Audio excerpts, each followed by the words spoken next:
Hey everyone, and welcome back to Gardening and Allotment Tips, hosted by Gardening with Ben.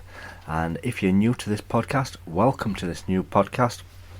This has only been going for a couple of months, and we produce episodes on a regular basis.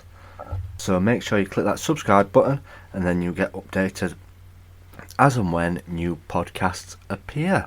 And if you've not checked out my main podcast channel called Gardening with Ben, check the link in the description or search for Gardening with Ben on any platform, and you will be able to find my main podcast channel where there's over 160 episodes for you to listen to. So plenty to keep you going on these cold winter days. So what are we going to talk about today? Well, it's the weekend. The weekend is finally here for some of us. I'm not enjoying this weekend as I'm working. Actually, I do enjoy working, so I am enjoying it, but I'm not in my allotment, and that's the place that I do love to spend and enjoy my time off. And I usually work 4 on, 4 off, so I get 4 days to spend on my allotment, which is good. I enjoy working 12-hour shifts because that means I get plenty of time off to enjoy in the allotment. I get a lot of hours I can spend down there, and as the summer months come, I will be going down to the allotment at 6 o'clock in the morning and staying till late at night. I usually take some food down with me. I usually take some nice coffee down with me to keep me going and to enjoy the full day down there. So roll on summer, that's what I say. But I do see lots of people down there making their own stoves. I see it all over Instagram and everything now because I follow quite a lot of people. I see them all having like camping stoves and stuff like that and making their own food down there and even their own pizza ovens. So that is something that I could temptingly do this year. We'll have to see about that and see about actually making my own food while I'm down on the allotment. So then I spend all day down there, because when you're working 12-hour shifts in an office and stuff like that, night shifts and day shifts, you don't see much daylight. So you like to get outside there and get enjoying being out inside, out in the fresh air.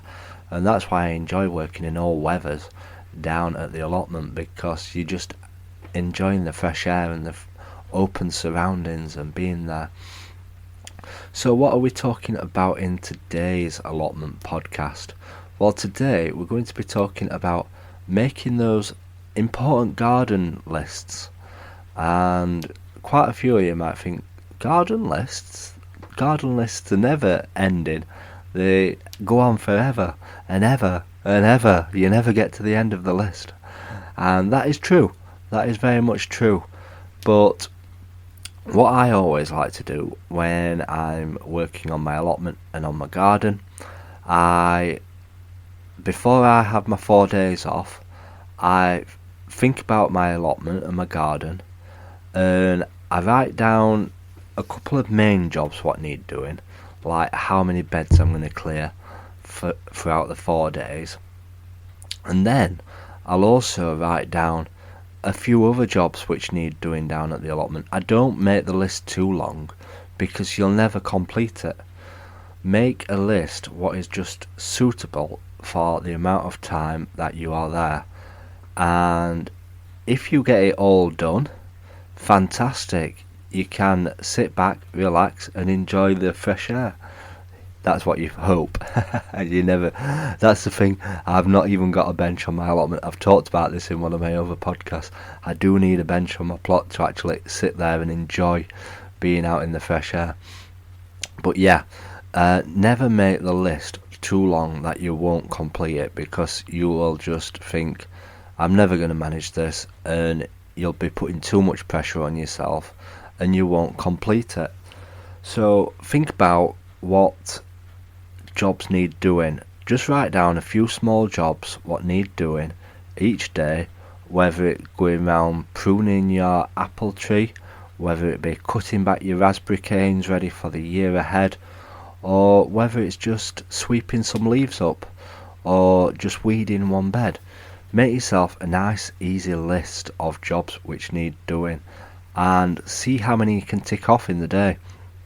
And that is the way that you manage to keep your allotment manageable and on track, because I've got, say, 18 beds on my allotment.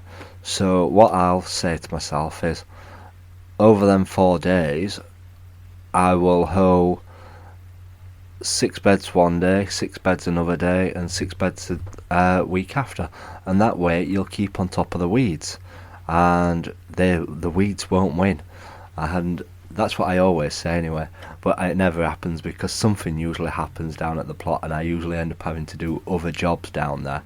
But creating them lists will keep your allotment on track, and that is how I'm planning my allotment now until springtime, because I need to get all the plot cleared and ready before I start sowing all my seeds, because they're going to take up all my time sowing all my seeds. It's not a quick and easy job sowing seeds.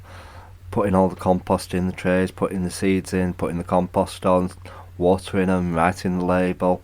Then I put cling film over the top of them to keep them moist and to keep them warm and to speed up germination. And then put them all on the shed, take a photo for Instagram to show the followers. So it does take its time, and it can take quite a lot of time. And with the amount of seeds that I'm growing this year, it's going to take forever to start them all off. And then obviously going down, watering them all regularly and keeping my eye on them, and then potting them all up, and then getting them finally ready for planting out. So it is a big job doing all the seeds. That's why I like to do all my clearing of the plot, doing any maintenance work throughout the winter, ready for growing in the springtime. So creating those small little lists which make it more manageable, it makes it more enjoyable as well, because you know that you're going to be going to the allotment and you can think, oh, I'm doing that job today, I'm doing that job, and I'm doing that job.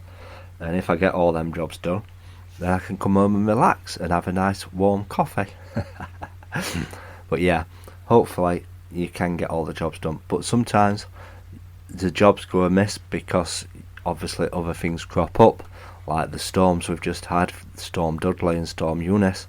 I've not been down to the allotment since Eunice, but after Storm Dudley I had to spend all day doing repairs to my shed, making it stronger and making it warm again inside it, and I did quite a good job of it actually. I was really pleased with what I did down there. So hopefully it's prepared and ready for the year ahead. So we'll have to see how well it actually has lasted for Storm Eunice. Fingers crossed it stood it, because it's not been as bad in Sheffield as the rest of the UK. I know it was obviously bad in London because I saw the pictures of the Millennium Dome, the O2 Academy is now. But yeah, it absolutely ripped that to shreds. But I can't believe how thin the material was, to be honest. I'm surprised it's lasted this many years. If it's been up since 2020, so 22 years, which is baffling, showing my age now. Time has flown. But yeah, I'm surprised it's lasted this long, whether they do replace the sheets over time.